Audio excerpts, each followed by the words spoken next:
Okay, hello everybody. Welcome to Korean Atlanta Mentorship. And in this video, we're just going to do another velocity banking review. And in our last review, we talked about the movie Legally Blonde. And it got me thinking, what would life be like for the typical Harvard Law School graduate who goes to big law? Do you think they're very savvy with debt payoff?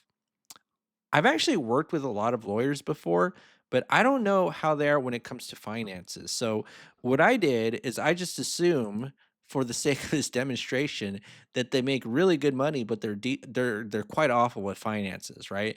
And if you ever look at big law salaries, it's pretty sweet. First year, you make about over $200,000 in your salary. So 245 with bonuses apparently, and then at the eighth year, you make at least $400,000 in salary. So I decided, hey, I'm just going to kind of take like the middle of the road because it's very hard to calculate increasing pay scales when you're doing velocity banking. I mean, unless you actually put in the work, but I'm a little bit too lazy to do that. So I just said, hey, on average, we're going to make about 330 thousand throughout maybe like 8 years. Okay, so that's why I put $330,000 income. And then I asked ChatGPT, like, what do you expect if you work for big law, right? So first year salary, total compensation, typical law school debt. Take a look at this, 270,000. Yikes. Okay. Do I have to go to Harvard Law School in order and take out the $270,000 in loans to work for big law? And I'm assuming that call me a conspiracy theorist if you want, but I figured that's how they, according to what George Carlin would say, get you by the balls, right? Like you work 100-hour weeks because you have to, because you got $270,000 in debt. And that I heard that, big law is no joke. Okay. So, and then, you can see loan terms right here. And then I asked, like, oh, what kind of other debts would a big law associate would have? Mortgage, but not just any mortgage, because you live in NYC, LA, SFDC, or Chicago, or possibly Boston, Harvard, wink, wink. You're probably going to pay a property of 700,000 to 1.2 million. Wow, 700,000 for a condo and 1.2 million for a small home. So that's what I did. I basically got the budget of someone big law, and I think if I were like in big law and my income was 17 grand a month, but my expenses was 16 grand a month and I had only $1,557, I feel like I would bring much shame, right? Lots and lots of shame to my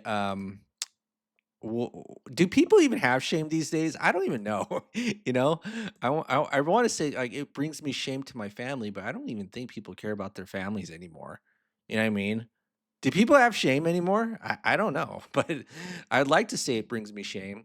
All right, so let's go ahead and get started. So, Velocity Banking, Big Law Associate. And here we have the income, we have the expenses. So, the first step to doing Velocity Banking is first define what it is. What is Velocity Banking?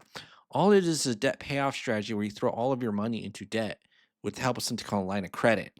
Okay. And what you got to do is create the budget because your budget's your debt attack plan, and then your expense breakdown, you list every single debt that you have, every single debt, okay? And we got that 50K auto loan, the $270,000 student loan for going to Harvard without a fellowship. And if you don't know what a fellowship is, it's like scholarships, but for graduate and professional school. And then he got a $1 million mortgage. Okay, it's probably a shack in Los Angeles, right? And then we have our non-debt expenses. So, food, gas, insurance, $3,500 a month on average. We're assuming, and this is what we're going to do: is that as the average American, we're going to have the same expenses as our velocity banker, same income, same expenses. But here's the crazy part that might make you freak out. Okay. Is you don't save money. So, same income, same expenses, but no save money. And I'm going to show you how I do this in real life. So, this is my checking account. If money comes in, it just goes out. Okay. Money comes in, I don't save money. right? And this is very scary for a lot of people. Most people can't do this. They're like, I feel good when I save money. And the whole point of velocity banking is you're actively applying all of your money into debt with the help of a line of credit so that you can pretty much be able to control your cash flow easily, right? That's why they say the difference between this side and this side is your main operating account is your checking account, meaning you pay for things out of your checking account and then you leave the rest over in savings. Whereas with velocity banking, you just dump all your money into a line of credit and then the leftover will be your what you call your cash flow. Now, let's assume we have something called a line of credit. So what's a line of credit? All it is a financial tool where you could borrow money, pay it back, and then use it over and over again, right? So a credit card's a line of credit, but they have personal home equity lines of credit. I got all of them. In fact, these are my lines of credit. The oodles and oodles and oodles and oodles and oodles and oodles of line of credit over $594,000 in lines of credit. 594,000, okay? And so I'm going to show you the secret of how to get the lines of credit, although you probably won't believe me, is that banks don't lend money to people who need it. And if you need money, they'll be like, no thanks. Okay. And that's how I got all this credit because I was like, oh, do I need money today? Nope. Okay. I'll go ahead and get credit. And so the cool thing about the home equity line of credit is that you can use it to pay anything. You can use it to pay credit cards, loans. You can't do it without the credit card, can you? Even though a credit card is technically a line of credit. But yeah, this one right here, I just go to bank's website, click a button, and then dump up to $280,000 into my checking account. So simple, right? And let's assume we have access to a $200,000 line of credit. $200,000 free and clear. Now, will you get a free and clear line of credit at this stage? Possibly, like, especially if you got a lot of income and maybe a lot of equity, right? Might be a possibility, but in general, you probably won't if you're struggling like this or if you consider yourself like, "Hey, I need money," right? Because banks don't lend money to people who need it, and the reason that I say this is because a lot of people, for some reason, have this idea from Velocity Banking that you can just get a line of credit whenever you want, but you have to build the foundation, okay? Build the foundation. But let's assume we have a $200,000 line of credit available at 8%. And so one of the things that we do is we move some of our debt into the line of credit, mostly with credit cards, and we have this formula called the cash flow index, which is the statement balance divided by the monthly payment. Okay. So you take 5,000 divided by 175, it gives you a number, and then you just do that with all the debts. And you could kind of think of the cash flow index as like a ranking system, right? So the lower the number, the better, because that means you get more bang for your buck for paying off the debt. So, for example, do you want to pay a $1 million mortgage to get $6,000 back in your cash flow? Or would you pay 31,000 to get $1,000 in your back in your cash flow, right? You get more bang for your buck because based on your ratios. So what we're going to do is what you do this 5, 30, 31, 9. Okay. And then I'm going to sum it up and that's 75,000. So what we're going to do is move 75,000 into the line of credit and guess what? We didn't eliminate the debt, but we just transferred it. And guess what happens to the payments here? 0, 0, 0, 0. And so literally we went from $1,557 to $4,000 of cash flow in an instant. Okay, in an instant. And so now what we're going to do here is put our entire 17 grand into the line of credit. That's the final step. So that does two things. Number one, it satisfies the minimum monthly payment. And number two, it minimizes that interest because it's going to be based on the average daily balance. And then you pull out the 13 grand. And so this cash flow number, which you cannot really see, right? It's not like your savings, okay? Whenever you log into your savings account, it's still going to say zero. But after every single month, the balance of the loan will go down about, or the line will go down about $4,000. So let's go ahead and do the calculations. So I'm going to do this. So it's going to be G2 plus H2 minus 4004.81. Okay. And then now I'm going to do this. Take the average daily balance, multiply it by the interest rate, and then divide by 12. So that's how we get the interest for the month. And for some of you, it might be really fast. But look at this. I just copy and paste these formulas. And Voila. Okay. So in 20 months, okay, 20 months, the debt is pretty much paid off. All right. So now we do the milestones here. So 20 months, 75K. So simple. All right. So now we got these three loans to take care of. So you see that ChatGPT was talking about these loans, auto loan. Now, if we were in NYC or SF, we wouldn't have that auto loan, but because we're probably one of these cities like LA, DC, or Houston, we do need a car. Okay. And so, yeah, you can kind of see 30 to 60,000, a new or slightly used luxury brand. I wonder if there's any Harvard Law School graduates who work at Big Law who drive a Toyota, or I feel like there would be like social pressure, like you can't drive a Toyota. You can't drive one. Maybe a Lexus, but not a Toyota. Even though Toyota owns Lexus. And then other, mortgage auto student. Yeah, so you got that here. And then now luckily we got the loan calculator. So what I do with the loan calculator is just put 20, 20, 20. And so you see that this cash flow index gets calculated. We start off with the lowest one because it gives you more bang for your buck. 34 grand for 99, almost 1,000. So let's move this into the line of credit.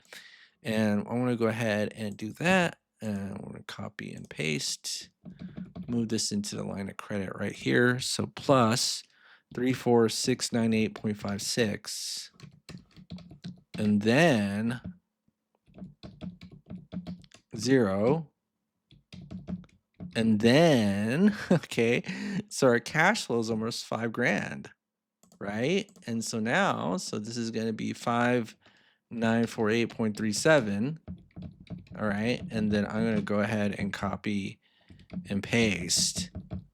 And then 28 months. Okay. All right. So this is going to be 20. Whoa. It took us 8 months to pay off that car. Not bad. And that's a $50,000 car. So it's going to be 125K. We paid that off. But isn't that crazy how we started off with only $1,000 and we're making 17 grand and we got all this debt? I'm telling you, that mortgage is really a killer, right? That's the evil one. That's like the most deceptive one out of all of my, in my opinion. So let's go to 28 months. So this is 0. This is 28. This is 28. All right. Well, since we got $1 million home, maybe we could get bigger than a $200,000 line of credit. We'll say we got a $300,000 line of credit after gaining some equity. Okay. Alright. So our current balance is 223. So let's move that into the line of credit. I'm going to move that into the line of credit. All right. So now let's move that. So 223,724.4. I think it's 49. I got to round it. Whatever. All right. So we did that. Okay. And then the student loan is gone, 0. And now we're at $8,000 of cash flow. Not bad, my amigo. Not bad.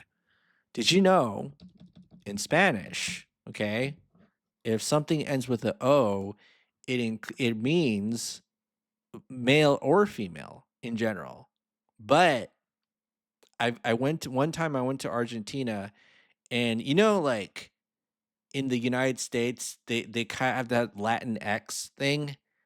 I saw it there too. I was like, dang, man, you guys are doing that too? Oh well. Okay. All right. So 8153.32. All right. So let me go ahead and do that. And all right. So let's go ahead and update the cash flow. And I'm going to copy and paste. And then in 58 months, it is all paid off. 58 months. Okay. 58 months. All right. So now 58 months. Man, I didn't even think about this. All right. So 125 plus 270. So 395K. 395K. All right. Hold on. So how many months was that? 30 months. So that's less than 3 years. So if the Big Law grad paid off the student loan in about 3 no, 30 months and told his other big law colleagues, what would be the reaction?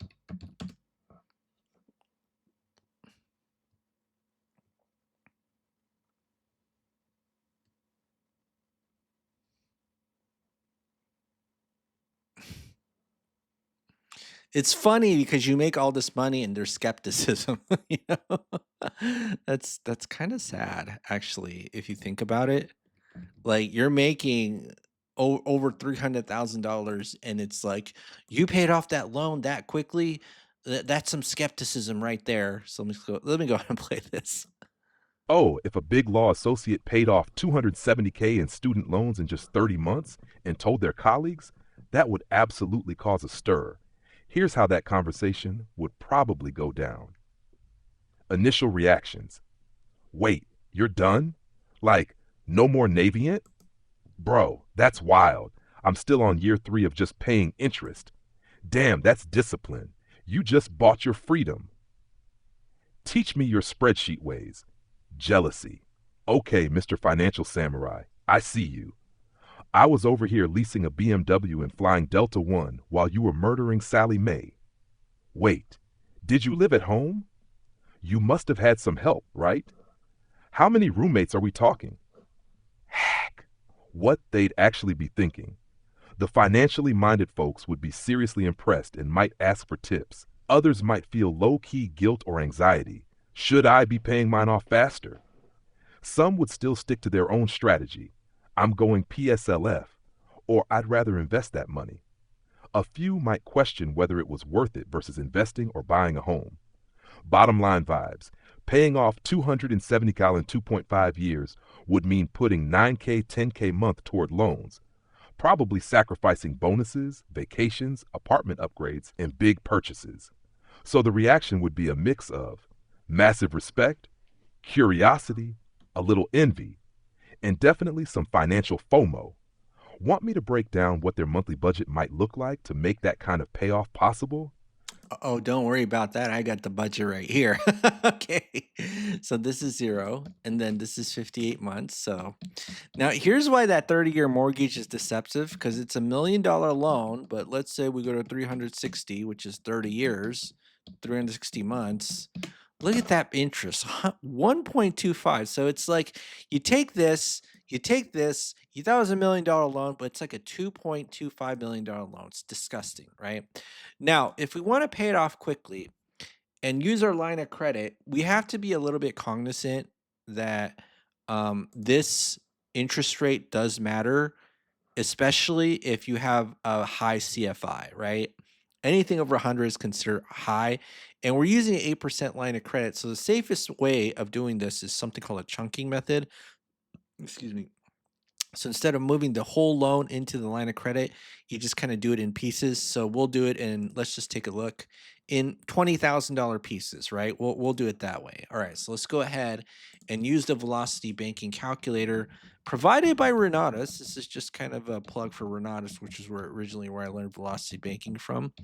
And a lot of people are like, can I get the calculator? It's like, well, it's not mine. I'm just kind of showing it off. And if you want it, you can purchase the classes. And if you don't, I don't care, right? Because I'm either rich or I pretend to play one on YouTube. All right, so let's go ahead and put in the information. So this is going to be 1,000,000, 1,000,000,000, and then this is going to be 938,589.78, 938,589.78, and then what's the interest rate? It's 6.5% at 30, and then what's the payment amount? It is 6320.68. So 6320.68, and then we'll say $20,000 chunk. And then what's our expenses? I believe it's 3,500. Let me check. Yeah. So 3,500 is our non-debt expenses, food, gas, insurance on average, right? On average. And then our salary is 17,974 after tax. So monthly salary 17,974. And then we see here we could pay it off in 6.8 years. Okay. So let's see what the difference between moving this versus doing small chunks is. So it's 222,000 in interest. Ooh, okay, so 80 grand more, and it takes a little bit more time. Okay, so 222, 6.8, so 6.8 years. Not bad. Not bad. All right, so now this is zero. I mean, 6.8, let's see, 6.8 years plus 5.8 divide, no, 58 divided by 12, which is 11, 0.63 years, and we are debt free. Okay.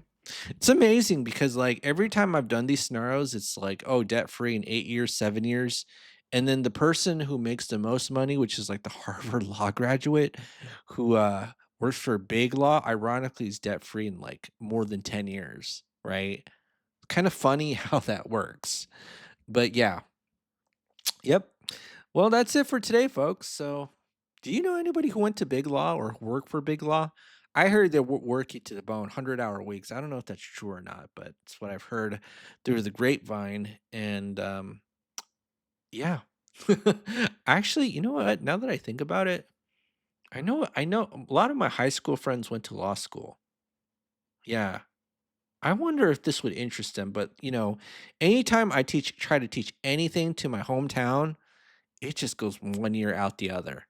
In fact, I got a lot of family members who are doctors, okay? I got a lot of family members who are doctors, and I literally have no idea how much they make, and pharmacists too. I'm like the only odd one out because I don't know, I guess I just didn't wanna take the, quote, "traditional path," you know? Wanted to have a little bit of fun, make some money, have a little bit of fun, and wonder, pretend what would it be like going to big law and not being debt free, right? Fun simulations, folks. All right, well, that's it for today. This is Korean Line to Mentorship. Have a great day, and I'll see you on the next video.